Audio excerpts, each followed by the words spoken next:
ਰਮਲੀ ਰਮਲੀ ਚੱਲੀ ਨੂੰ ਗਲ ਲਾਉਣਾ ਬਾਕੀ ਐ।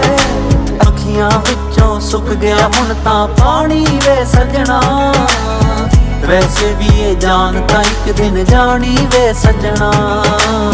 ਵੈਸੇ ਵੀ ਇਹ ਜਾਨ ਤਾਂ ਇੱਕ ਦਿਨ ਜਾਣੀ ਵੇ ਸਜਣਾ।